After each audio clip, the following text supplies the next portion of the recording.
네, 안녕하세요. 반갑습니다.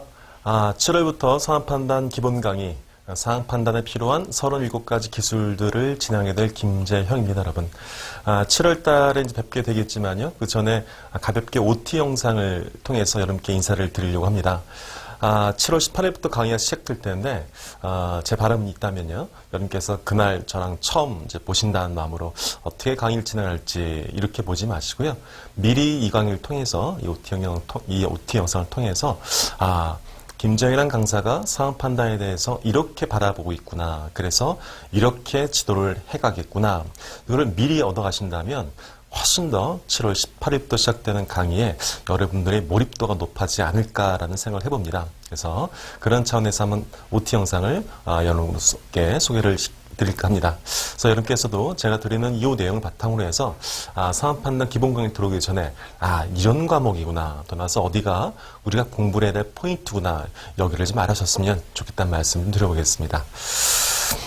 상황 판단을 잠깐 정리해 볼까요, 여러분? 네, 이렇게 보통 제가 정리를 해드렸었어요. 네, 이렇게 했습니다. 보통 운이 여긴 뭐일까요, 여러분? 보통 문제가 정리되어 있죠. 제시문요. 제시문 있고요. 여기서는요, 이제 선택지가 있죠.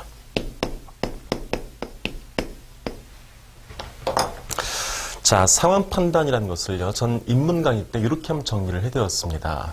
자, 상황, 이 문제가요, 주어진 것이 바로 상황이었죠. 상황이요. 이 문제란 상황을 바탕으로 해서 너한테 뭘 해봐라? 판단을 해봐라. 이렇게 시킨 것이 바로 상황 판단 문제라고 정리해드렸습니다. 이 상황은요, 몇 개로 정리해드렸죠, 제가? 5개로 정리해드렸습니다. 5개의 상황이 상황 판단에선 주어집니다. 정리해본다면요, 첫 번째는요, 자, 언어형 문제입니다. 제시문이 언어로 구성된 거 있죠? 이것이 보통 제 표현하면 언어로 된 상황입니다. 두 번째는요, 법조문입니다. 여러분께서 많이 좀 약간 낯설어 하시기도 하고 뻑뻑해 하시는 게 또 법조 문제죠. 여튼간에 법조문으로 구성된 것이 바로 법조 문제입니다. 세 번째는요, 도표 문제입니다. 좀 복잡한 도표 있죠, 여러분. 그쵸? X축과 Y축으로 구성된 변수, 두 가지 변수로 구성된 도표가 보통 한 개 내지는 많으면 두 개, 세 개까지 등장하는 것이 상황 판단이죠. 이 표현을, 이 문제를 제가 도표형으로 정했습니다. 자, 대문요, 규칙형이죠. 규칙형 문제는요, 여러분께서 제일 좀 힘들어 하시는, 그리고 시간이 많이 걸리는 문제죠. 보통 제시문 주고, 동글뱅이 조건 등등으로 해서 묻는 것이 바로 규칙형 문제죠. 규칙형 문제와 함께 이제 힘들 수 있는 것이 바로 논리계 문제인데요. 논리 퀴즈 문제예요. 규칙과 논리는 좀 차이가 있습니다. 이렇게 정리할 수 있습니다. 규칙형 문제라는 것은요, 주어진 제시문 안에 주어진 규칙만을 통해서 답을 얻는 거라면, 이 논리 퀴즈 게임은요, 이 퀴즈 게임은 어떤 특성이냐면, 문제를 풀기 위한 규칙을요, 내 스스로 주어진 상황을 통해서 찾아내셔야 되는 것이 차이점입니다. 다시 한번요. 이 규칙이라는 것은 제시문에 복잡합니다만 그 규칙들이 나열되는 것이 규칙형 문제고요. 이 논리 퀴즈라는 것은요, 딱 보는 순간, 예컨대 이겁니다. 어떤 여러분께서 숫자들의 나열을 보시고 나서 규칙성을 스스로 찾아내셔야지만 이 문제를 풀 수 있는 것들이 있죠. 이런 것들을 보통 논리 퀴즈라고 정리를 해볼 수가 있습니다. 그래서 이걸 보통 앞자를 따서요, 어떻게 정리해드렸죠, 제가요? 네. 언, 법, 도, 규, 논 정리해드렸습니다. 이 5가지가 바로 상황에서의 5가지 패턴의 상황이 될 수 있습니다. 이 상황에 대해서요, 자, 이 상황에 대해서 문제에서는요, 이렇게 묻고 있습니다. 판단을 묻고 있죠. 네, 판단이요. 판단은요, 4가지입니다. 4가지는요, 이렇게 정리를 해볼 수 있습니다. 첫 번째는요, 분석입니다. 자, 분석해봐라. 그러니까 문제 보시면 다음 중 일치한 것은, 맞는 것은, 그렇죠? 이런 것들이 바로 분석형이죠. 많은 문제가 언어랑 매칭되기도 합니다. 자, 두 번째는요, 적용형입니다. 적용. 적용이라는 것은 제시문에 있는 그 공식이라든지 어떤 내용들을 바탕으로 해서 선택지에 있는, 제시문에 있지 않은, 제시문에는 존재하지 않는 내용이 담겨져 있는 선택지에 정오를 판단하는 것. 이것이 바로 적용형이죠. 그러니까 제시문에 등장하는 규칙이라든지 공식이 있잖아요. 거기서 대입을 해서 답을 꺼내는 것. 그렇죠? 예컨대 x 플러스 y는 7이다. 그럼 x와 y에 뭐가 들어가겠는가? 이런 규칙들이 밑에 주어지고 선택지에서 거기 x와 y의 변수에 문제를 집어넣어서 변수를 집어넣어서 답을 내는 것. 이것이 보통 규칙, 적용형 문제라고 볼 수 있겠습니다. 세 번째는요. 추론 문제죠.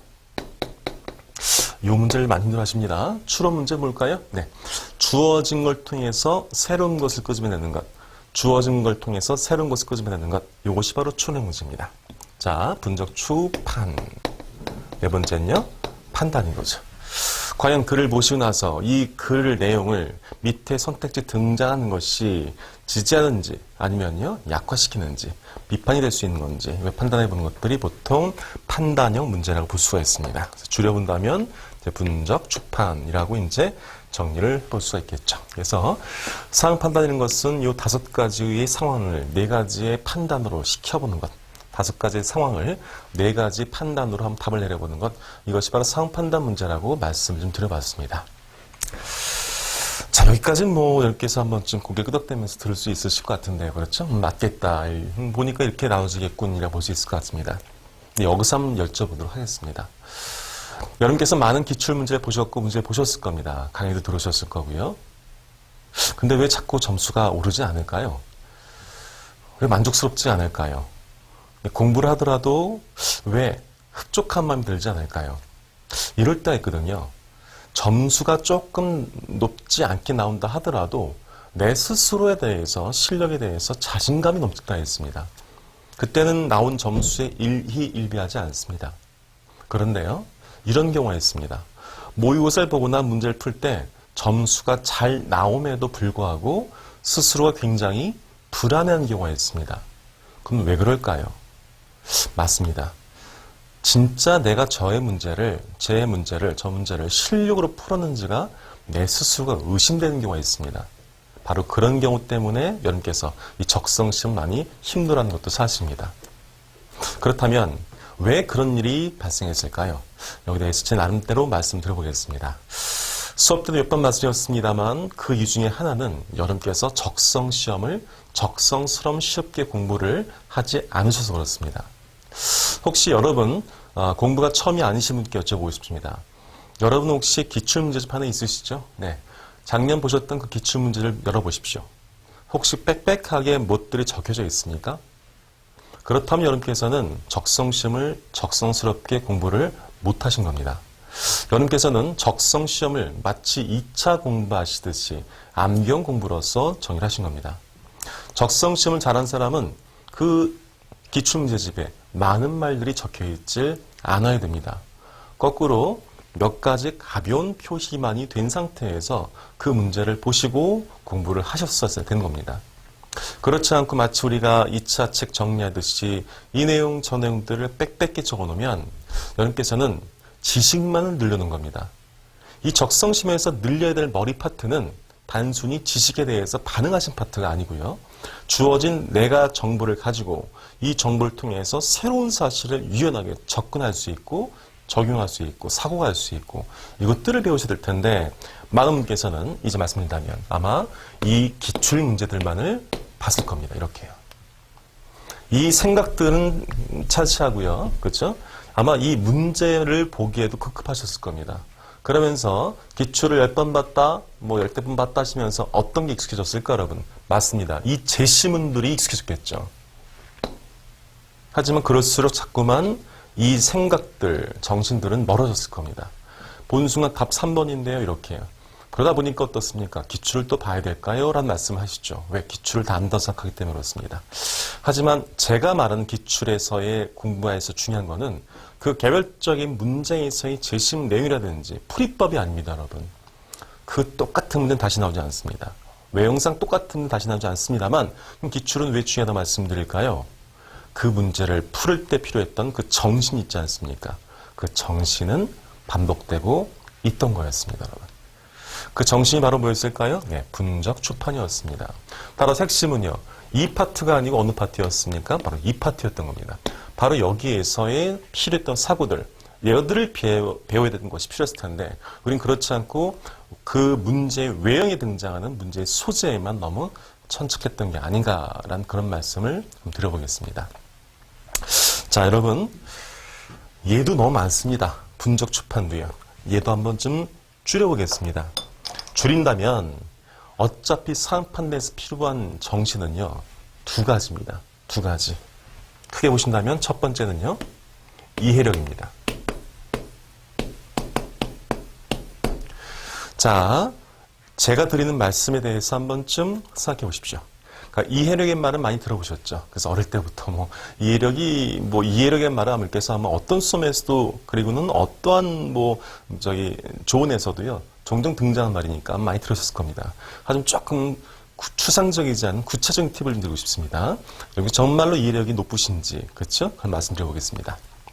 이 말씀 드린 추진이 겁니다, 여러분. 왜 그러냐면 많은 분께서 적성심이 힘드시면 하는 저한테 주신 질문들이 있습니다. 선생님, 제 사고력이 이상한 것 같습니다. 이렇게 해요. 여러분, 사고력이 뛰어나기도 쉽지 않지만 사고력이 그렇게 부족하기도 쉽지 않습니다. 근데 보통 사고력으로 문제를 돌립니다. 잘못된 겁니다, 여러분. 제가 보통 질문을 받곤 했을 때는요. 많은 경우는 사고력의 문제가 아니고 바로 이해력의 문제였습니다. 제시문과 선택지에 등장하는 그 문장의 의미를 잘 파악하지 못했기 때문에 문제를 못 풀었던 겁니다. 그런데 서대하시거나 뭐 할 때요. 이렇게 된 겁니다. 제시문 등장하는 문장에 A가 있습니다. 이 A란 문장을 쟤는 A로 이해하고 얘는 A-로 이해하고 문제 풀어놓은 겁니다. 그래 보니까 이 친구에게는 쉬운 문제가 이 친구에게는 어려울 수밖에 없습니다. 그런데 제시문 등장하는 A냐, 이 A-냐 여기에 대한 물음은 하지 않으시고 선택지에서 왜 기억이 맞느냐 틀리냐를 갖고 싸우시니까 서로 간에 답이 안 나오는 게임할 수밖에 없던 거죠. 단순히 스터디에서 문제가 아니고요. 여러분 스스로가 기초 공부할 때도 그러셨을 겁니다. 왜 기억이 답이 아닙니까? 라고 물으시죠. 하지만요. 제시문에 대한 그 정보만 제대로 이해하셨어도 그 선택지 답은 수월하게 내거나 교정할 수 있었을 텐데 제시문에 대한 정보에 대한 그 이해는요. 맞다고 생각하시죠? 왜? 여러분 스스로는 여러분 보통 믿으시거든요. 그러니까 문제도 풀지 않겠습니까? 그러다 보니까 첫째까지 그 정보를 믿었기 때문에 역으로 선택지가 이상해 보였던 겁니다. 다시 한번요. 제일 첫 번째 중요한 것은 뭐라고요? 이해력입니다. 자, 다음 여러분께서 이해력이 어느 정도 되시는지를 한번 말씀드려보겠습니다. 네, 문제입니다. 자, 제가 불러드리는 사람 중에서 반드시 범인이 있습니다. 반드시 범인이 있어요. 자, 봅시다. 한번. 첫 번째 문제입니다. 자, 게임하듯이 보도록 해보세요. 자, A, B, C가 있습니다. 자, 이 셋 중에 반드시 범인이 있습니다. 보세요. 답은요, 여러분께서 3초 내에 주셔야 돼요. 그렇죠?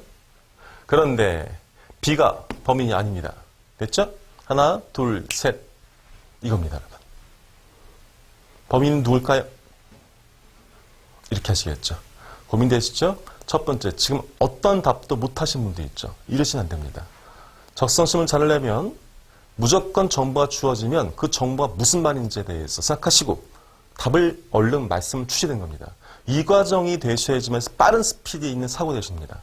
그래서 수업 때 제가 자꾸만 지속적으로 트레이닝 시켜드린 것은 바로 그겁니다.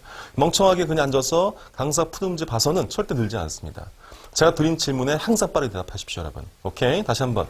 반드시 범인이 이 중에 있습니다. 그렇죠? 근데 B는 범인이 아닙니다. 하나, 둘, 셋. 맞습니다.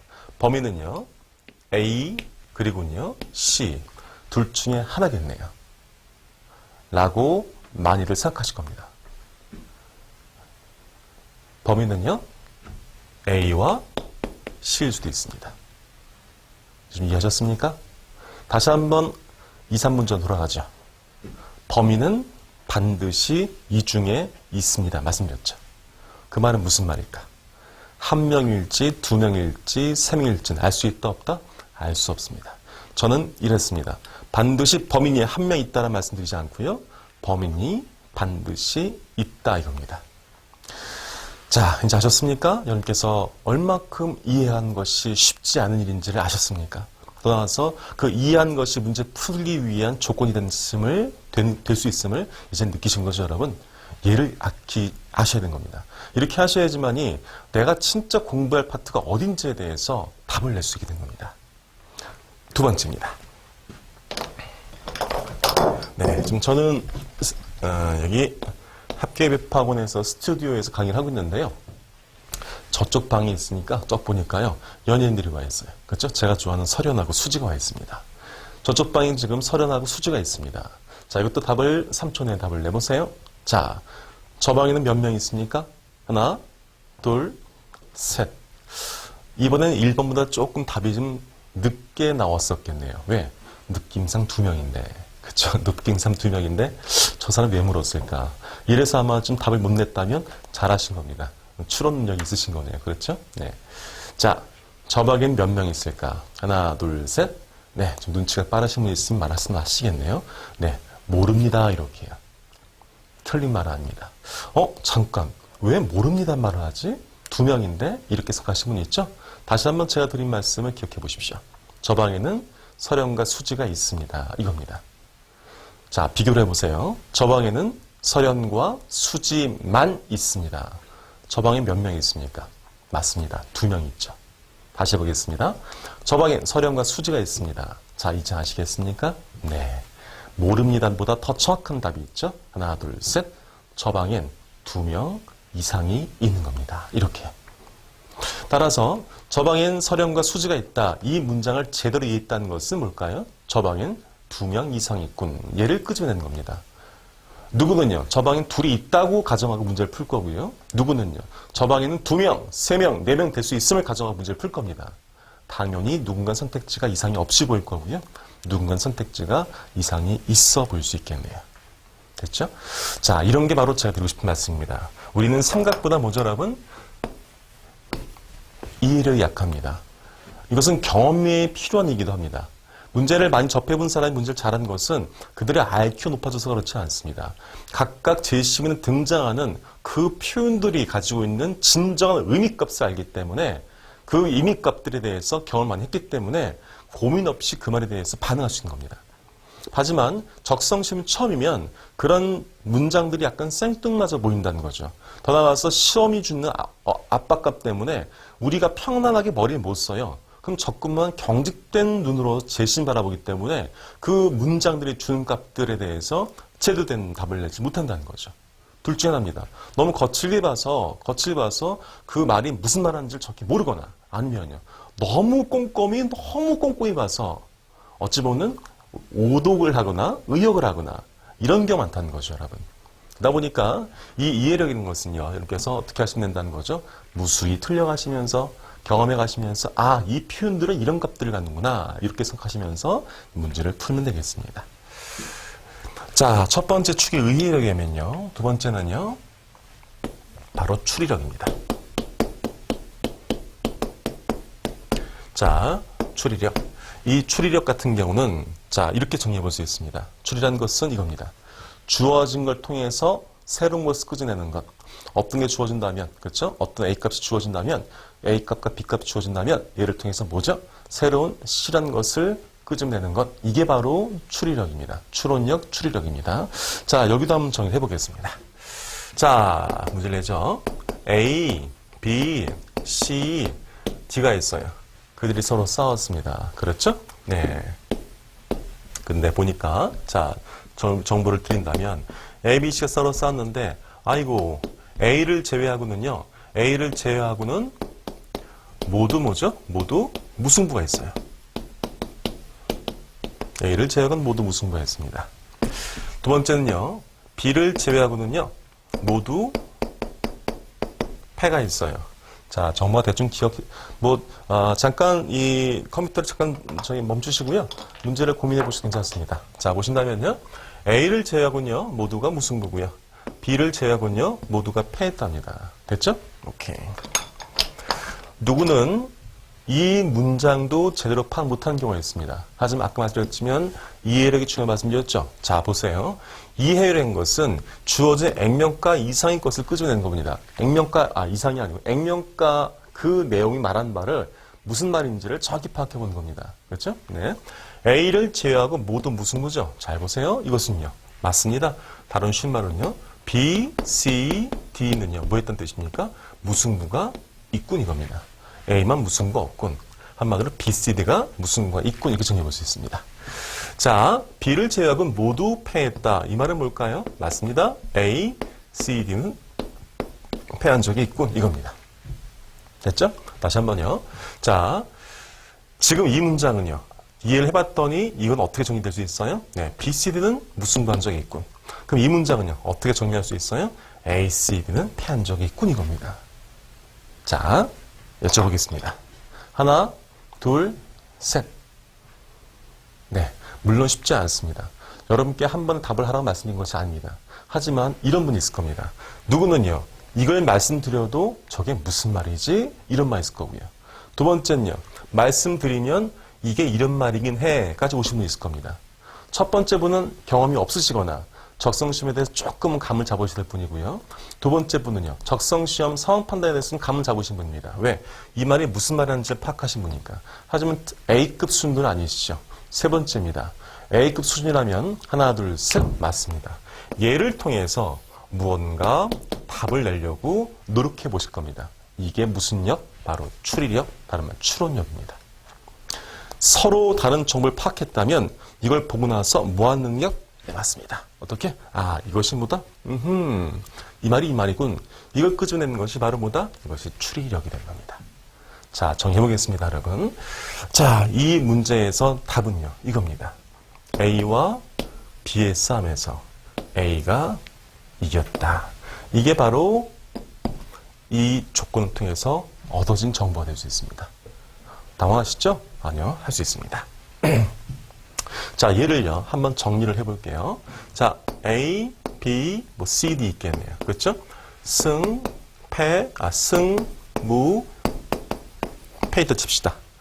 이들이 지금 몇 승 몇 패인지는 알 수는 없습니다. 근데 보니까 지금요, A를 제외하고는 모두 뭐 했다는 얘기죠? 무승부를 했어요. 그렇죠? A를 제외해서 모두 무승부했으니까 얘는 뭐죠? 무승부한 적 있어요? 없어요? 없습니다. B는요, 뭐 한 적이 없습니까? 자, 패한 적이 없긴다는 뜻이죠. 그럼 뭐예요? 이런 구조죠. 여긴 채워져 있는데 한마디로 뭐라는 뜻입니까? 이 A와 B가 어떤 관계인지가 지금 약간 모르는 상태가 되는 거죠. 하지만 추려해 보신다면 B는 보세요. B는요, 무승부가 없어요. 그렇다면 누구랑? A랑 무승부의 경기를 할 수 있을까 없을까? 할 수가 없네요. 그렇죠? 근데 B는 보세요. 누구한테는 이겼습니까? 맞습니다. 누구한테 모르겠습니다만 누구한테든 무승부 아니면 승이 되는 겁니다. 그런데 A는 뭐 한 적이 없다는 얘기일까요? 묻습니다. 무승부 한 적이 없죠. 그렇다면 이 B와 A 싸움에서 누가 이겼을까? 맞습니다. B가 이겼겠죠. 라고 추론해 볼 수가 있는 문제였습니다. 이렇게요. 됐죠? 네. 자, 곁들여 보겠습니다. 이력이 중요하고요. 말씀드렸지만 이력과 더불어서 필요한 것은 뭐라는 거죠? 추리력입니다. 됐죠? 세 번째입니다. 지금은 도요. 이렇게 글로 보니까 쉽지 않았던 거죠. 하지만 항상 제 표현일 텐데 주인공이 두 세트. 지금도 사람이라는 주인공과 승패물한 주인공 두 개 등장했죠. 주인공이 두 세트 등장하면 항상 표를 만들어라. 이런 말씀드리거든요. 그렇죠? 이것이 바로 뭐죠? 정리력이 된 겁니다. 이렇게요. 따라서 제가 여러분께 앞으로 선보일 그리고 보여드릴 것은 바로 이 세 가지. 첫 번째는 이해력, 세 번째는 추리력. 이해력과 추리력을 바탕으로 해주는 바로 뭐죠? 정리하는 방법. 이 세 가지에 대해서 중점적으로 말씀을 들어볼 겁니다. 다시 말씀을 처음으로 가겠습니다, 여러분. 적성시험을 제가 강의한 지가 이제 몇 년 됐습니다. 그래서 저는, 여러분도 아실 분 아시겠지만, 피셋 강의를 하고 있고, 또 메가로스쿨이라는 곳에서 추리논지라는 과목을 진행하고 있습니다. 그 다음에는 이제 그 사트라든지요, 공격 적성시험도 강의를 진행하고 있습니다. 적성시험을 통해서 제가 몇 년 동안 하면서 얻어진 나름의 노하우들이 있을 겁니다, 여러분. 그렇죠? 네, 이것들을 꼭 알려드리고 싶습니다.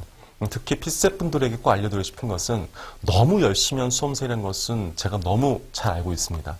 어떤 지역의 수험생들만큼보다 더 절실하게 적성시험을 임하고 있음을 잘 알고 있습니다. 그런데 솔직히 말씀드린다면 이 피셋 수험생들의 적성시험에 대한 이해도는 상대적으로 높지가 않은 것 같습니다.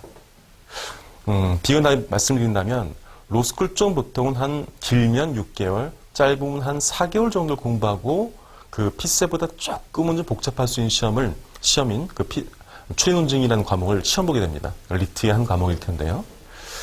그런데 그쪽 학생들에 비해서 조금 적성시험에 드는 감이 조금은 떨어진 것이 피셋 수험생인 경우도 사실인 것 같습니다.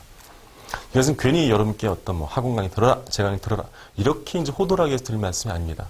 직접 경험해보면, 근데 그 이유가 제가 보기엔 이 피셋을 마치 넘겨야 될 조금 부담스러운 숙제 정도로 생각하시니까 조금은 좀 집중을 못 하셨던 게 아닌가라는 생각을 해봅니다, 여러분. 더 나아가서 여러분들이 보통 수험 패턴은 대충 기본이라든지 핵심 이쪽은요, 슬쩍 보시고요. 왜? 뭐 스터디를 통한다든지 아니면 뭐 혼자 산다든지 해서 기출 보시고 보통 모강 몇 번 보고 이제 시험장 가시죠. 여러분, 거꾸로 모강 땐 학원에 안 오셔도 괜찮습니다. 모강 땐 차라리 시험지 몇 개 늦어서 그냥 시험지를 시간 안에 푼 연습하시면 되는 게 모강입니다, 여러분. 거꾸로 지금 제대로 된 준비를 해보셔야지만이 여러분께 정말 적성시에 필요한 그 정신들을 얻어갈 수 있습니다. 그 정신들을 얻어가신다면 문제가 아무리 변형돼서 나온다 하더라도 제대로 된 글 읽기를 통해서 그 제시문 조건들을 이해하시고 주어진 조건들을 통해서 주어진 조건이 3개인데 불구하고 난 4개, 5개 조건들을 더 끄집냅니다. 그럼 훨씬 더 문제 풀기 쉽겠죠? 이것이 뭘까요? 추리죠. 이 추리 바탕을 하시고 그럼 이 추리라든지 이해를 돕기 위해서 필요한 바로 정리를 정반법 배우신다면 어떤 문제 나오더라도 한번 해볼 수 있는 자신감이 생길 수 있을 거라 생각해 봅니다. 두려움이라는 것은 여러분 나쁜 것만 아닙니다. 두려움은요 2가지가 있습니다. 막연한 두려움과 경험된 두려움이 있습니다. 경험한 두려움이 있습니다. 막연한 두려움은 경험하지 않고 그냥 그 실체를 모르는 상태에서 느낀 두려움이기 때문에 상당히 좋지 못합니다. 정말 내가 모자른 건지 도대체 적을 위해서 어떤 대비를 하는 건지 모르는 상태에 된다면 여러분 실력을 제대로 발휘하지 못한 상태에서 나온 점수를만 보고 지레진저 겁먹을 수밖에 없습니다. 여러분 경험한 두려움이 훨씬 더 좋은 겁니다. 직접 부딪혀서 물론 내 진짜 주먹을 휘둘렀는데 불구하고 낮은 점수 때문에 아프시겠지만 최소한 뭘 할 수 있냐면 내가 뭔 부족하군, 내가 뭐를 채우면 되겠군 이는 파악할 수 있습니다. 여러분 제대로 파악하시고 제대로 채워놓으셔야지만이 좋은 수험 결과를 얻어낼 수 있습니다. 단순히 기출 문제를 문제로서만 접근하시고 푸시고 외우시고 이래서는 절대로 발전될 수가 없습니다. 이번 강의를 통해서 꼭 여러분께 제대로 된 공부 방법과 상황 편입에 필요한 정신들을 알려드리고 싶습니다. 너무나 감사하게도 이 합격의 벽파원에서 저에게 그런 기회를 주신 것 같습니다. 그렇지라도 피셋 강의를 하면서 많은 분께 이 정신들을 많이 알려드리고 싶었었는데 솔직히는 제가 많이 모자랐던 관계로 그렇게 여러분 많이 볼 수 있는 기회가 좀 적었던 것 같았습니다. 근데 이번에 학원 측에서 배려를 해주셔서 여러분께 조금은 좀 부담 없는 상태에서 강의를 들을 수 있도록 조치를 취하신 걸로 알고 있습니다. 부탁입니다만 이번 기회를 통해서 실력들을 많이 얻어가시고 그리고 제가 드리는 이 방향성에 대해서 같이 음미해 주셔서 서로 간에 교학 상장할 수 있었으면 좋겠다 말씀 드려보겠습니다. 자, 이제 7월 18일까지는 한 20일 남았습니다. 저는요, 또 부지런히 또 강의 준비하도록 하겠습니다. 여러분께서도 AOT 영상 보시고 조금은 좀 저랑 친해질 수 있는 마음으로서 학원에서 인사드리기를 기원해 봅니다. 네, 강의 들어서 감사하고 다음에 진짜 얼굴로서 인사드리도록 하겠습니다. 네, 감사합니다.